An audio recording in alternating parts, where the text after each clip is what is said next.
may age limit nga ba sa Poland?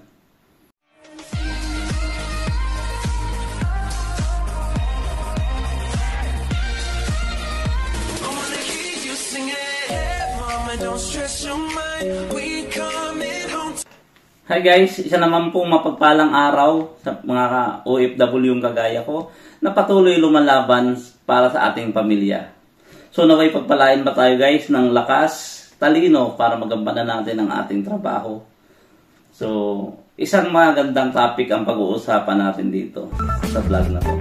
So kaya huwag kayong aalis guys, at kung bago pa lang sa aking channel, alam kong nangangarap ka rin pumunta ng Europe or Poland. So, maigihing mag-subscribe ka na at i-hit mo yung notification bell button para lagi kang updated sa mga videong gagawin ko. Ako nga pala si Arjen Martinez. Nakabase ako ngayon dito sa Poland at nagbibigay ako ng mga informasyon about sa Poland. Hindi lang sa Poland guys, kung may makita tayong informasyon about sa around Schengen country na pwede kayong makarating dito, bakit hindi ko isi-share yan? So, commercial muna pala tayo guys. May problema tayo about sharing.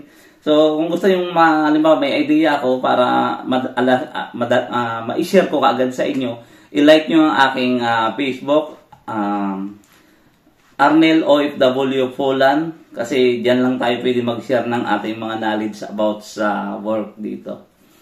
About na hiring na malalaman natin. Ito sa medyo nagugulumihianan lang ako.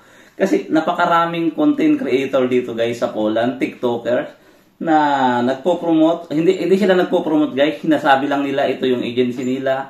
Napakalalaki ng channel nila, ng TikTok account nila, nasa 100 plus. Nagtataka lang ako bakit na may nakarating na message sa akin.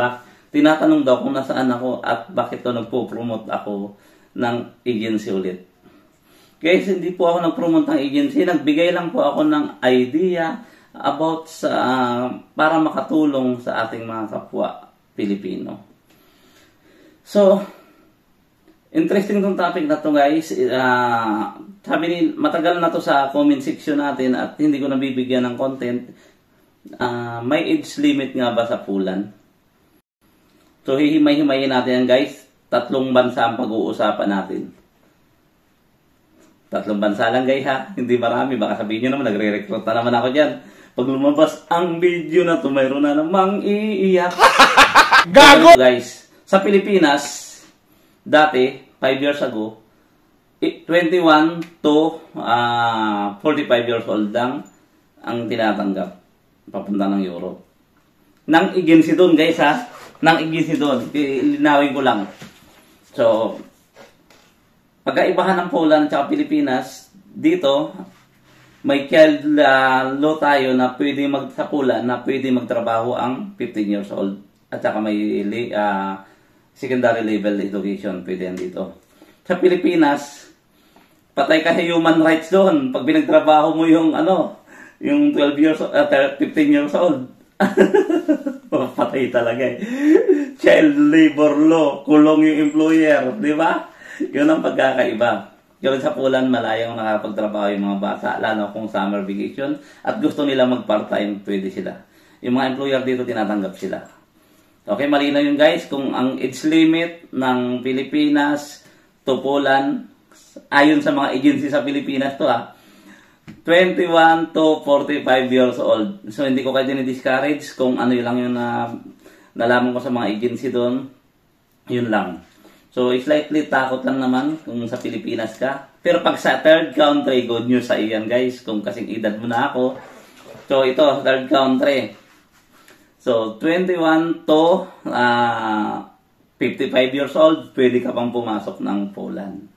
Si Poland hindi mahigpit about sa age. Pero kung may sakit, doon siya mahigpit. Age na sakit yun. Positive yun guys. So, joke lang. Dito tayo ngayon. Si Poland, unahin natin yung mga babae guys ha. Ang retirement usually ng babae rito ay 60 years old ang retirement ng babae sa trabaho. Kahit anong trabaho. Pero, nag-retire na siya, retirement na niya, pwede pa rin siya magtrabaho, basta capable pa rin siya magtrabaho. Ang employer dito, walang age discrimination, tinatanggap pa, basta kaya pang magtrabaho. So, sa lalaki naman ay 65 pataas to 70. Pwede pang magtrabaho. Kaya pa. Yung kaibigan nga namin sa Zakopane ni pinuntahan na sa 70 plus na si Kuya, nagtatrabaho pa rin, di ba? Pwede pang magtrabaho. So, ganito. Dito naman sa Pulan, balik tayo ulit ha. Mga trabaho na bagay sa lahat. Pag may medyo maedad na rito, karamihan ng matatanda, topic to kung anong unusual daw na job, sabi ng ating subscriber, pag nagkaedad 50 to 70 years old na. So, way back on 4 years ago, sige, pag-usapan natin. During pandemic, hotel sarado. So, napilitan kami mag-factory. May mga kasama tayong mga workers sa factory na mga police people. Hindi lang police, may Pilipino rin. Yun nga, may mga kasama tayong mga lokal doon na 60 years old na at nagtatrabaho pa rin. Babae yun guys, nagtatrabaho pa rin sa Sardines Company. So, yung mga line leader ng mga production worker dito, nilalagay nila base sa edad kung saan kaya magtrabaho ng mga workers.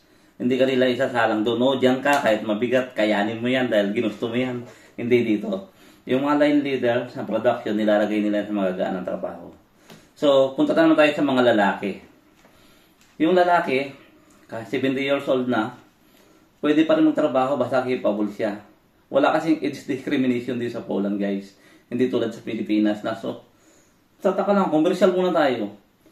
Pag a-apply ka ng trabaho, ang daming hinihingi requirements. Pero pag mag-a-apply ka, tatakbo kang senador o kaya kongresista o kung ano man sa gobyerno, natural born Filipino lang, tapos na, finish na, content creator na, pwede na tumakbo doon.